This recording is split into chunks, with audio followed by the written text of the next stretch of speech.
And I asked them, I said, should we boycott Asian shops? Is that what we should do? And then every one of them said yes. Yes.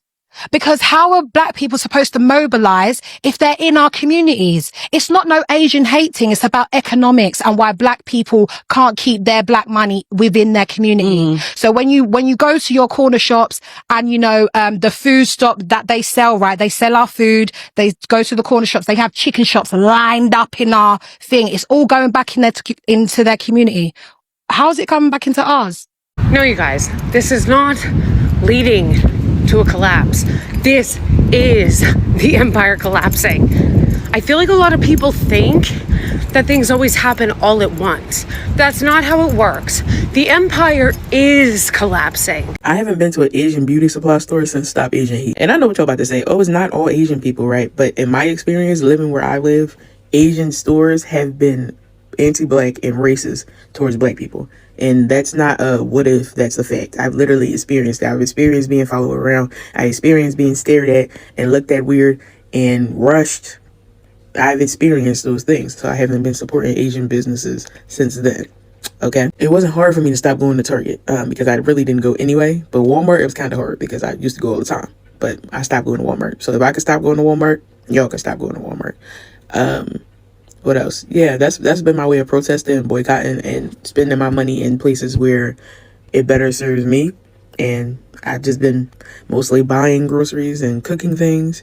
I've been in an Asian restaurant probably twice since that Stop Asian Hate thing. And that wasn't of my own free, wasn't it? You know what I'm saying? Like, it was somebody else that wanted to go in there. So that's what I'm saying. That's my way of doing it. Y'all can respect it. Y'all can't respect it. Again, I'm not saying it's all Asian people that do these things, but... Hello guys, welcome back again to this channel. Now, across America, something unstoppable is happening. What is it? Black consumers, the most influential spending power in the United States, have finally said that it is enough. It is enough. If they don't respect us, therefore, there's no need for us to give them our black dollar. And now, the very businesses that ignored, disrespected, and even mistreated the black people for years are suddenly crying for help. Because the store owners are realizing the hard way, going to an extent of putting even the black Santas to attract the black customers. And that is the power of the black dollar, guys. What do you think? That is the power of the black dollar. So guys, I want us to watch some clips here, then come back and have a talk as far as this topic is concerned. And of course, if you love our areas of discussion, please subscribe for more and also leave us a comment.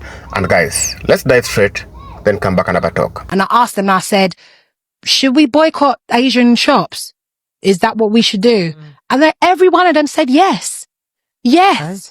Because how are black people supposed to mobilize if they're in our communities? It's not no Asian hating. It's about economics and why black people can't keep their black money within their community. So when you go to your corner shops and, you know, the food stock that they sell, right? They sell our food. They go to the corner shops. They have chicken shops lined up in our thing. It's all going back into their community. How's it coming back into ours? We have to boycott them. We don't want to, but we have to boycott them to keep it within our community. Otherwise, how are we going to progress? Right? I can't do it on my own. I need black people to help me. And I also said as well, I said, black people, you need to take time with black businesses as well. Yeah. What you need to do, it's not even about boycott the Asian shop. It's like, buy black. That's all your message is. No, buy black. The reason why I disagree with that, sorry to cut you. No, go on. The reason why I disagree with that is because when you say buy black, we still are about convenience until we get out of that mindset to strictly go and buy black. You have to give black people options. If I don't give them options, what they're going to do, they're going to fall back into the cycle. You have to give, and this is what I'm saying, like when I said boycott the Asian shops, it's because they're literally in every single community. But as you said, give the alternatives. So you can say, the only reason I'm saying, because I think getting tied up into a culture war also isn't helpful for us. Because we just look like the aggressors or something. No. I'm not saying don't call it out. I think there's a conversation that I definitely think there's a conversation that needs to be had. I'll say this with my chest. In my whole life, I have never seen a convenient corner store run by a black individual. Never. And let's face it, nothing is stopping us from doing that. The Asian community, they work together and they build On top of that, they work as a community and support each other. Unfortunately, for the black culture, it is not the same way. When it comes to the black culture, we're renowned for being the haters of the world. And it's such a negative trait. I don't know why our culture persists of hating on each other, being jealous. They want it, I want it. Nothing is stopping our community from coming together and running a convenience store. This lady mentions that no one is using the black places to buy food, groceries, seasoning, and they keep using the Asian stores. But there's a very good reason for that, because they don't charge through the nose. You go to a place that sells black food and everything is super inflated, super expensive, basically exploiting our own community. It's so backwards. So instead of supporting our community, we rinse each other. I also see the same backwards mentality when robbing each other. Until we evolve as a culture and stop hating each other, stop robbing each other, stop killing each other, nothing is ever going to change. I am not boycotting Asian businesses. Is everything okay? I have so many Asian friends, so many Asian people I consider family, even my Asian nail techs, they're the best. Like, I am not boycotting Asian businesses. Is everything okay? Is everything alright? I love the fact that Asians have accumulated wealth, and I do truly hope that black people one day can become a strong community like that as well. Like the way Asians are really, really strong within their community to get. I feel like there's room and space for everyone. I don't feel like there's a thing where black people gotta boycott Asian people in order for black people to succeed. Like, no. Or even to have more businesses and things like that. Nah. I feel like there's room for everyone. It's just about making that room, if that makes sense. Like, it's about thinking of new ideas and coming together, finding ways to, like, accumulate the funds and all those things there. But to say to boycott Asian businesses, I love me the Asians. I love Asians. Y'all never heard of rich, crazy Asians? Y'all never seen the Asian weddings? I don't want that to stop. I never want that to stop. We ain't boycotting nothing. And don't worry, guys. I ain't boycotting the Asian community. I am not boycotting you guys. I am sorry. I feel like I'm boycotting all Asian businesses. And I said it with my blood clot chest. A black woman who's really been making waves on social media lately. She's calling on the black community to basically boycott all Asian-owned shops, corner shops, restaurants, you name it. You think it's just an accident that black businesses disappeared?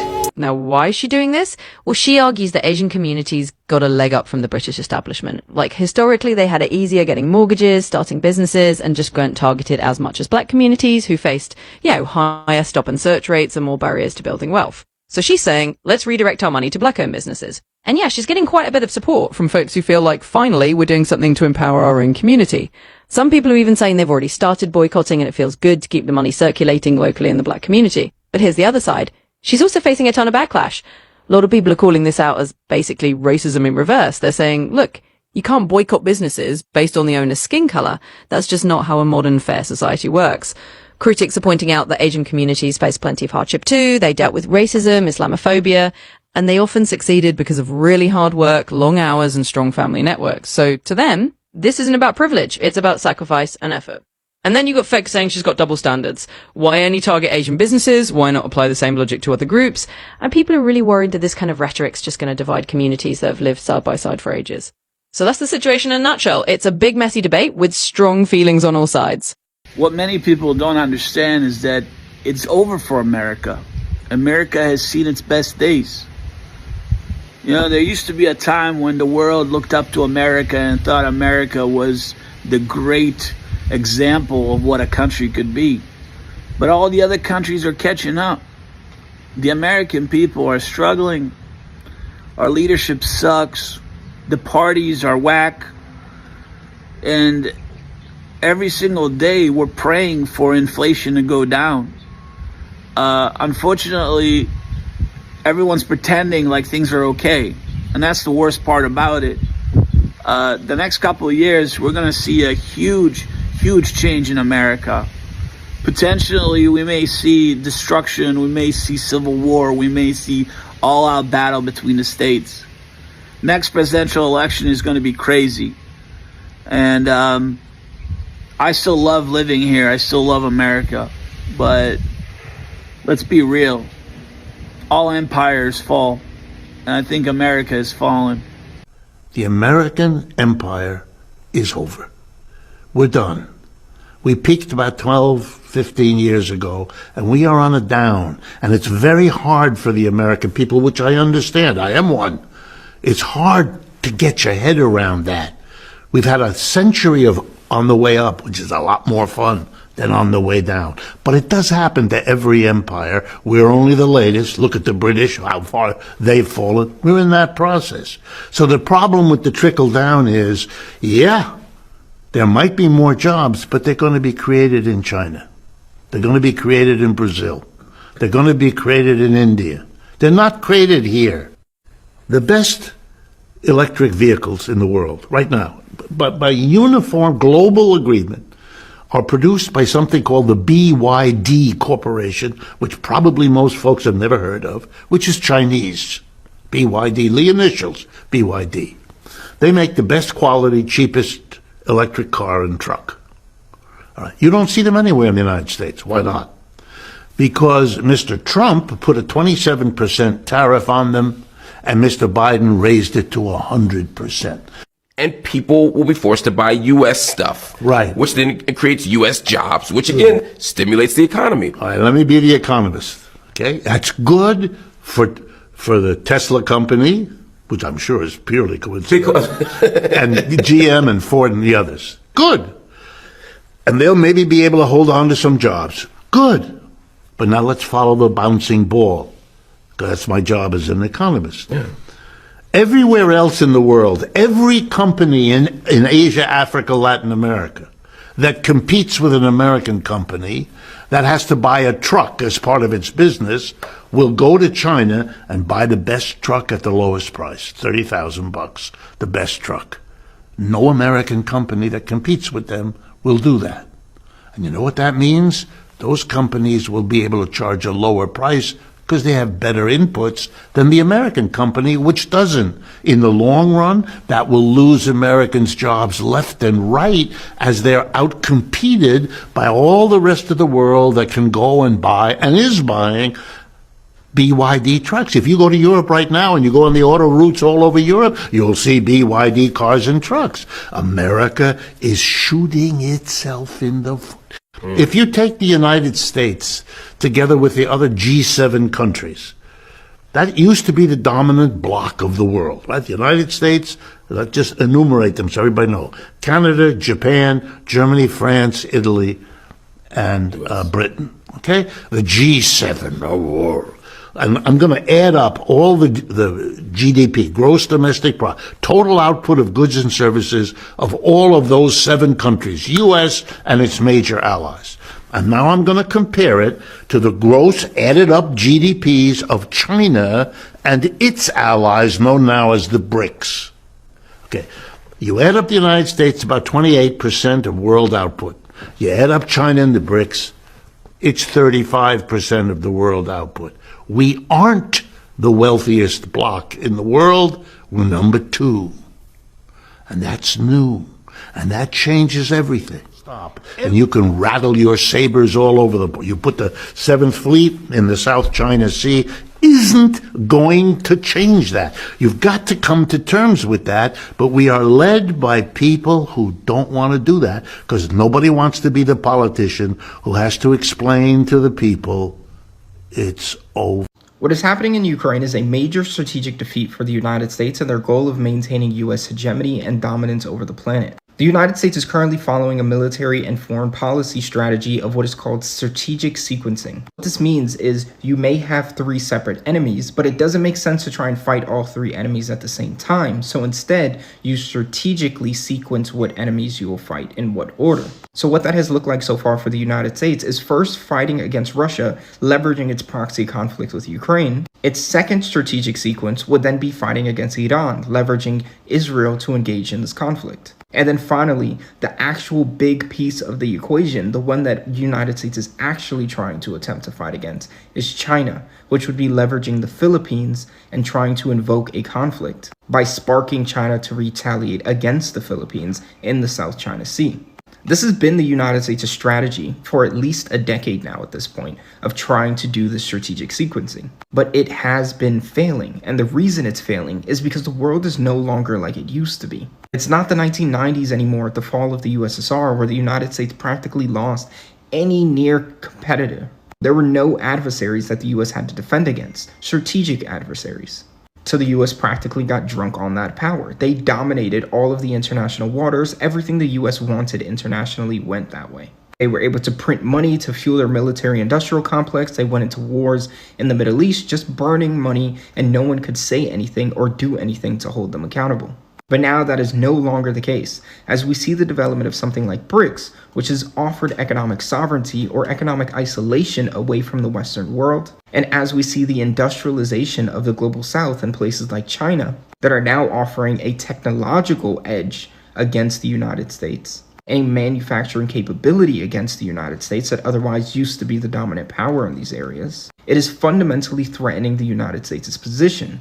The United States' goal was to wrap up the situation in Ukraine, use it, as you can read in the paper called Extending Russia, to extend Russia to a point to where Russia would ultimately collapse. Where you can cause so much disarray, a military defeat, and once Russia was somewhat dealt with, they would then strategically move on. But this has failed. Russia has continued to be relentless on the front lines. They are pushing and pushing, and they are fighting a war of attrition, realizing that the US does not have the capabilities to resupply Ukraine with the armaments that it needs to strategically win against Russia, not just hold out.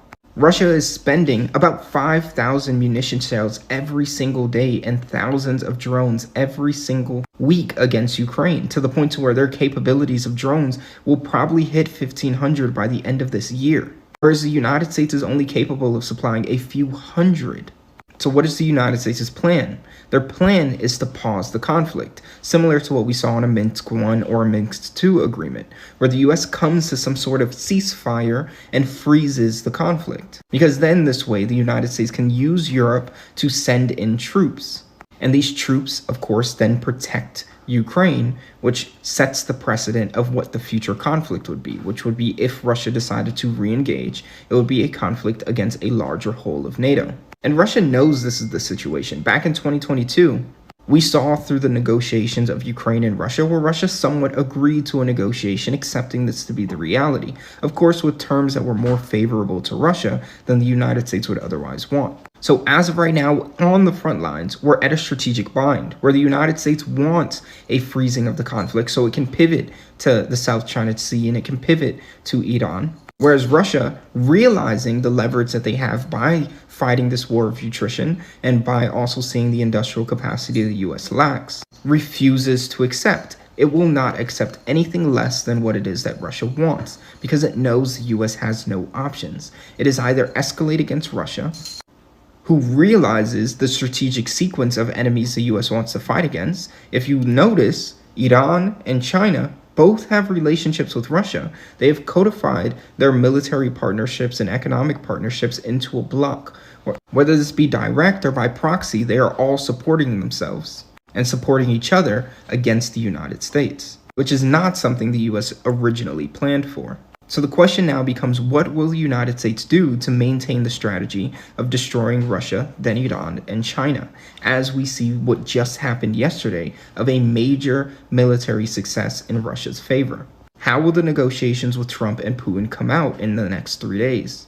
Is this a facade by the United States to actually push for a larger conflict? Because the US is in a position now to where they either need to invest more in Ukraine to get a decisive win in their favor, or give up the conflict and give up their...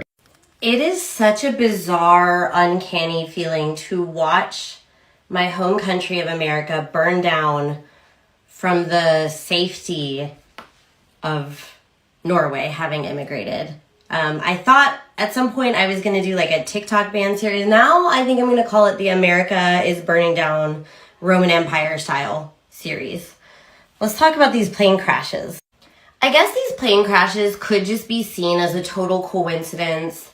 You could say that the cuts to air traffic controllers began years ago and built up to what's happening now. And that could be true. But here's what I think from a general perspective, like moving away from the specifics of what caused these incidents. I feel like this is just what happens when an empire at its conclusion, at its nadir, its lowest point, is basically still operating on the assumption that it has all the infrastructure and luxuries that it once had, but it no longer has the systems in place to keep those running. And at some point that literally will crash and burn because you've got the planes in the skies, but nobody's really, one hand isn't talking to the other. And so you don't have somebody really effectively running their traffic. A smaller, less developed nation like Fiji isn't going to have the number of airlines in its airspace that it's controlling because it doesn't have that infrastructure. But an empire that's been powerful for a while, like Rome, it had the aqueducts throughout its time, let's say. I'm not a Roman historian, that might be totally wrong. But, you know, they've built these aqueducts, they've got to function, and society starts relying on them. But at some point, if you don't have the manpower or the resources to keep them functioning, then they start to crumble even as you're still kind of relying on them because you're used to them. For me, 100%, like, it doesn't really matter what the immediate cause was. This is such a key example to me of, like, a society that's been successful and been doing okay, and it's trying to keep functioning the way it is, and that's not going to go out with, like, a murmur and a spark. It's going to go out with a bang because you've got big resources, lots of people, lots of money funneling into this thing where the gears aren't oiled anymore. It's not going to be a quiet whim.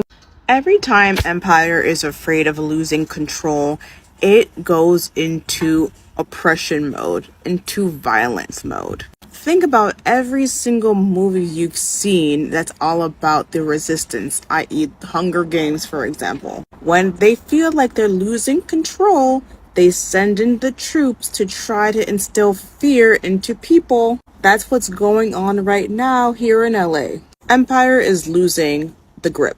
They're losing the narrative. And after the week that Trump has had, it's sad to say that what he's doing in LA is purely based out of his own fear. When a narcissist feels like he's been wounded, he's going to attack harder. And it's not a sign of power, it's actually a sign of weakness. But all this does is make the people angrier, more resistant, and ready to fight. And honestly, Trump picked the wrong city to fuck around with. LA has been known to burn shit down when they had had enough of the fuckery. And so when it comes to strategy, this was a horrible move on Trump's part. But this is also a sign that empire is falling and they're terrified. And that at the end of the day, the resistance always wins. We're not heading towards a collapse. This is the empire actively collapsing. Like, we're in it. This is the part in the history books that, like, has a name to the event, but, like, we're in it, so it's not being named. Like, you know what I mean? Like, it was the Great War before they knew that there was going to be a World War II. And then, mind you, during World War I, they didn't know that it was going to be called World War I. You know what I mean? But we're definitely in the collapse. It's not the collapse is coming. No, like, everything is failing currently, actively right now. The empire is collapsing right now. We are in the collapse of the American empire experiment. The experiment, and I've said this before, clearly has failed. Patriarchy has failed. The system of capitalism was not correct. Didn't really do much. Didn't really help. That including racism, on top of a whole bunch of other things, but racism being one of the things that literally built the country brick by brick, literally. Yeah, we're in the collapse. The collapse is now. Yeah, that's why everything looks so chaotic and crazy, and it's like, what's actually going on? It's because we're not actually on our way towards a collapse. This is just actually the collapse currently happening, and that's why we can't really make sense of anything, and it feels like so much is going on. We're not realizing, like, this is the part in the history books that already has a name, but they haven't named it yet because we're currently going through it. You know what I mean? But, like, this is the collapse of the American empire. I fully believe that. When the American empire finally collapses, historians won't be stunned by the greed of the elite. They will be stunned by the loyalty of the poor. That stopped me in my tracks. The working class didn't just vote against their own interests, they worshipped the billionaires robbing them. They slashed their own benefits, gutted their own healthcare, and cheered while the rich wrote off private jets as tax deductions. Not because it helps them, but because they were told it would hurt someone else. And that right there is how you rig a democracy without ever breaking a single law. Some laws were broken, but this tweet makes such an important point.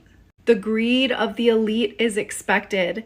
What is not expected is the loyalty of the poor, of the working class, to those who are taking from them. That is what is going to be studied in the history books.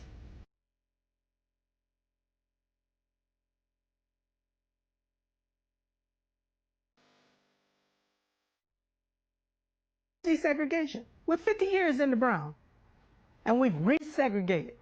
Why? Because white people don't like black people and don't want to live with them and sure don't want to go to school with them. And that's not good. I mean, please, just deal with it. Deal with it.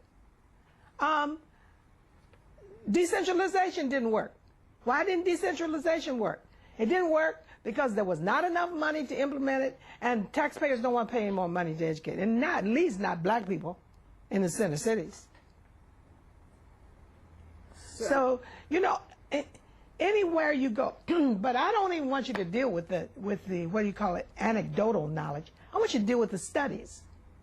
How about the study that they did at Northwestern, where the students sent out applications for jobs using names, black names and white names? How about that one?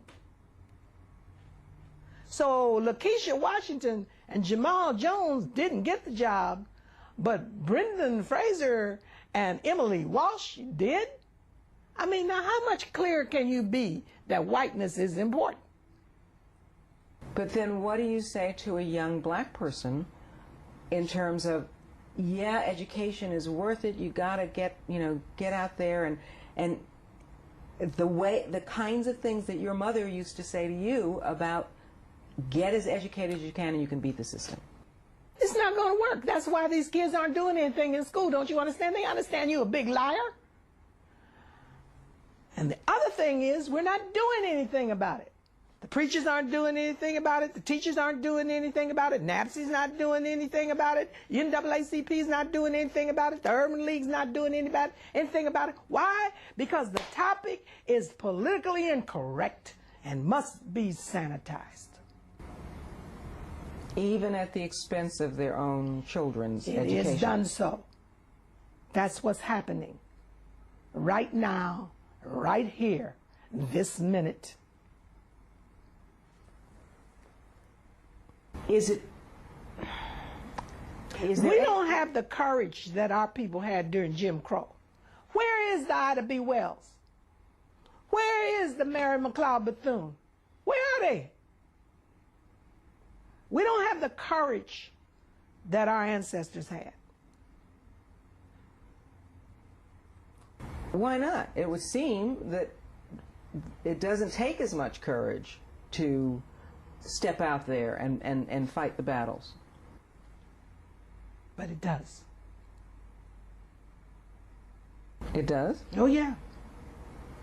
Even though on the surface... Now, for decades, good people, black consumers poured billions into the stores that refused to hire them, that continue to profile them or follow them around like they are thieves. They started being overcharged, judged, and even unappreciated.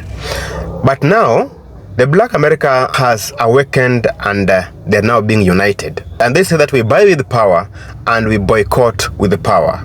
They buy with the power and they boycott with the power. Now, the impact is devastating because the malls that were once packed with the shoppers now echo with emptiness. Shelves are full, but registers are silent. CEOs call emergency meetings, and the agenda is they need the black communities back. And it's funny how respect only comes when the money stops flowing. So funny, good people.